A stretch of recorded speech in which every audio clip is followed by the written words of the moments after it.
my name is Harneet Saini, Assistant Professor in Ajay Kumar Garg Engineering College.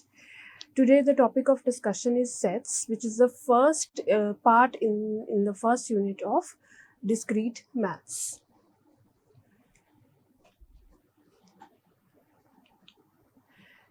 Set theory. A set is a collection of well-defined distinct objects. The objects in a set are called the elements or the members of the set. The name of the set is written in uppercase and the elements of the set are written in the lowercase. If X is an element of set A, now here this A symbolizes the element and the capital A symbolizes the name of the set. We say that X belongs to or is a member of A. X is the element and capital A is the set name of the set and is expressed by symbolically as X belongs. This is the belongs to symbol. X belongs to A. If Y is not the member of A, then this is symbolically denoted as Y does not belongs to A. Now let's see this. Let V be the set of vowels. Now V is written in the capitals. That means V is the name of the set which contains vowels, right? Then V is written as, now this set symbol is written in the curly brackets. All the elements that come in between these curly brackets is the member of that particular set, like A, E, O, I, O, U. These are the members and V is the name of the set.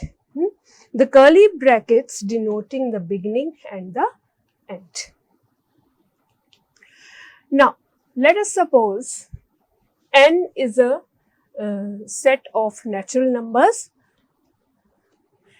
and non-negative integers, right? Now, Z is a set of integers. These are the standard symbols which are given to the sets, which means capital N is the name of the set which contains the natural numbers and non-negative integers.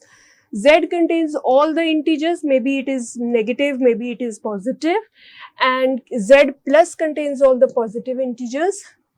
Q contains all the rational numbers. Q plus contains positive rational numbers. These are the standard ones.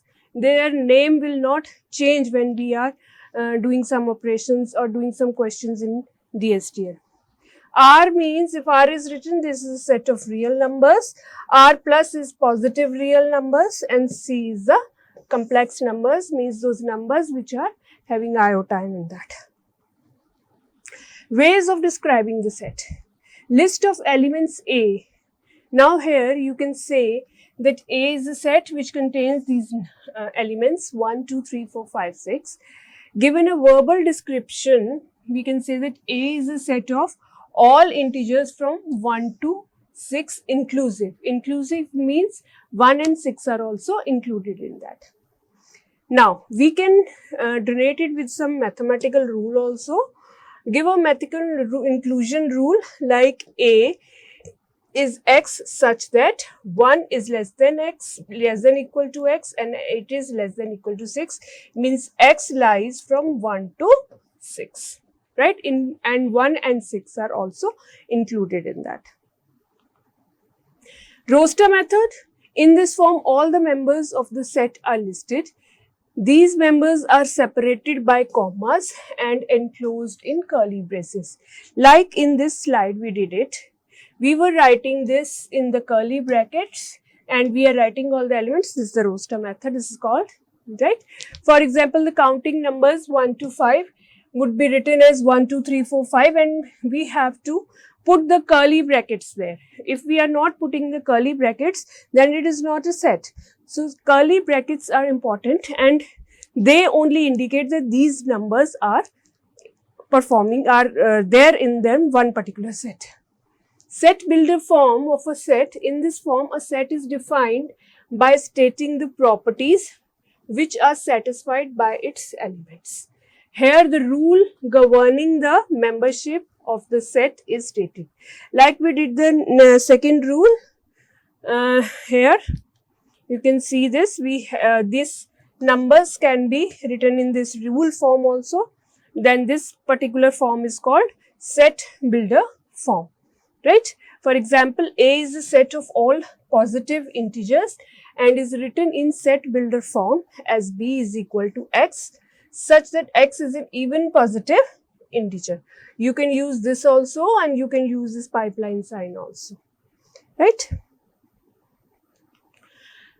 Then some special sets, a null set or an empty set. This is a set with no elements and often symbolized by phi. If you see this symbol, this means that the set is empty and there is no element in that. Universal set, this is a set of all elements currently under consideration and is often symbolized by U. These are the standard symbols used, so that if we are using a phi, that means there is no element. The question is talking about nothing, means the set is empty. And if it is U, that means all the elements that are under consideration are there in this particular set. U means a universal set, right? And if we say this phi is not equal to phi curly brackets, the left hand side phi means a null set, means there is no element in that, right? And in the right hand side, there is one element there, that is a null element is there, right? If we are putting the curly brackets there, that means it is now a set. If S is finite, then cardinality, you should be aware of this term. What is the cardinality of S? And it is symbolized with a double pipeline sign, right? You have to put the name of that set in between this pipe signs, and is the number of distinct elements in S. Like you can see here, 1, 2, 3, there are 3 elements in S, so the cardinality has become 3. Now, in second example, you see, we can see that there are 5 elements, but all the elements are same. So, it is the property of the set that repeated elements are counted once only, right? So, that means there is only one element, you can repeat that element n number of times, but for the cardinality, you will count it once only. So, S, cardinality of this set is 1. Now, phi means nothing is there, no element is there. So, that is why the cardinality is 0. Now, here you can see this element is there, this element is there, and this element is there, right? We can see 3 elements, so cardinality is 3. If S is something like this, dot, dot, dot, this means the cardinality here is infinite. Singleton set, a set containing only one element is called a singleton set. For example, A is having only one element, that is 3. Now here B is also singleton set as it has in one element, that is 0. So both are singleton sets. Null set, void set or empty set. A set which contains no elements is called a null set. It is denoted by the symbol phi, or you can write there empty brackets. Examples of the null set, the following are the examples. The set of integers between 9 by 4 and 11 by 4. If you want to calculate the integers between 9 by 4 and 11 by 4, we are not able to find any integer in between. So, that means there will be a null element there, and no element will be there, so the set will be empty. The set of integers that are less than 4 and greater than 8. This is also not practically possible. If it is less than 4, then it has to be less than 8. If a number is less than 4, it has to be less than 8 also. So, that by this condition, we are not able to get any number. So, this is also an empty set. A set A, x is such that x square is equal to 16 and x is odd. We all know that square of 4 is 16 and 4 is an even number. And if the condition is odd, again when there is an and in between this condition and this condition, both has to be true, which is not possible here because 4 is not odd number. So we will not get any number here. A set of persons of age greater than 400 years, it is like nobody in the world can survive up to 400 years. So there also we will not get any number. The set of married bachelors. If a person is a married, he cannot be a bachelor, and if he is a bachelor, he cannot be a married. So that's why here also we will not get any element. All these sets are null sets. Finite and infinite sets. A set is finite if it has n distinct elements where small n belongs to capital N, right? Such a set consists of a specific number of different elements. In such a set, the process of counting different members come to an end. Otherwise, that set is infinite set. Now, the set in which the elements are there, and if we are able to count those elements, then it is a finite set. And if we are not able to count any elements, then they are infinite sets. For example, a set of positive integers greater than 4 and less than 11. So, we can count them. So, the numbers are 5, 6, 7, 8, 9, 10. These are the numbers that lie between 4 and 11. So, we can easily count it. So, this set is an finite set. Now you see this set 2, 4, 6. These are the even numbers, but there is no end point to it. Dot dot dot is there. That means it is an infinite set. We are not able to count the elements that can be present in this set, right? X such that X is an Indian citizen. We can count the population of India, right?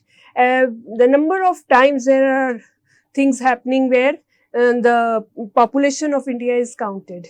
So that means we can, even the set is larger one, but it is not infinite. We are able to calculate, or we can able to count the number of elements in this set. Now, what is a subset, proper subset and superset? A set A is a subset of set B if every element of A is an element of B. One set is said to be a subset of other set if the first set, all the elements of the first set are there in the second set, right?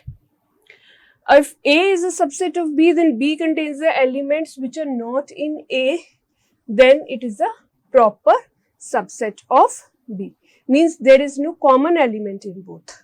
If all the elements of B are different, all the elements of A are different, and B elements are contained in that, then it is a proper subset.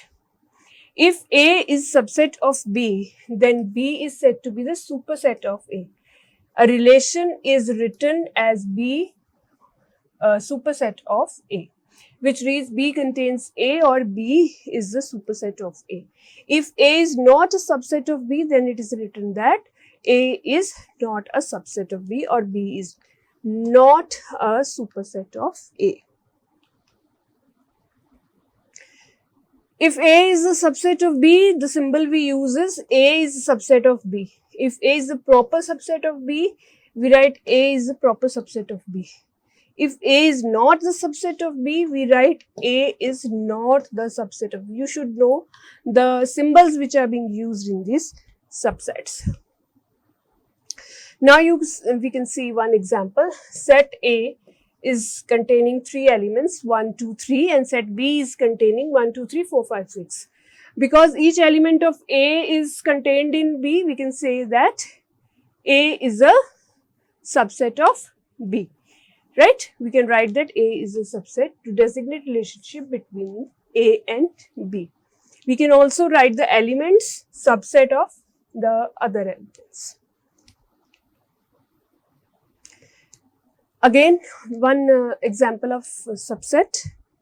The set A has this one and B has 1, 4, 5, 7, 9, because 3 is an element of A, but it is not the element of B. So it is not a subset here because one element is missing there. Empty set is a subset of every set because every element of the empty set is an element of every other set. If you are asked about the empty set, phi set, if it is the subset of every set. So when you are calculating the subsets, if you are to match with phi, then you can say that phi is a subset of that set. A set A, 1, 2, 3, 4, 5 is a subset of the set X is less than 6 and X is a counting number. Counting number means it is an integer, positive integer, because every element of A is an element of B. Notice also that B is subset of A because every element of B is an element of A. If both the sets are same, we can say that A is a subset of B and B is also the subset of A. Now the superset. If A is a subset of B, then B is said to be the superset of A. The relation is written as B is the superset of A, which reads that B contains A, or B is the superset of A. If A is not the subset of B, then it is written that A is not the subset of B. Definitions. Two sets A and B are equal if A is the subset of B and B is also the subset of A. If the two sets A and B are equal, we write A is equal to B to designate the relationship. Like A is having 3, 4, 6, B is having 6, 3, 4. So we can see that all these elements are contained in this and all these elements are contained in this. So we can say that both A and B are equal. Equality, again, A is equal to 1, 2, 3, 4, 5, B is X less than 6. We can say that A is a subset of B, B is a subset of A, then A is equal to B. Power sets. If S is a set, then the power set of S is containing all the subsets of the given set S, as its elements contains the power set of S and is denoted by 2 raised to power S or PS. Power set means all the subsets we can create from a particular set, and that is again a set. Means the set of all the subsets of a set is called a power set. Like this. If S is equal to A, the subsets that are possible is phi and A. A and B, phi will always be there because phi is the subset of every set. Then you can make this element different. A will come here, a different subset, B will make a different subset, A and B will make a different subset. Now phi, right?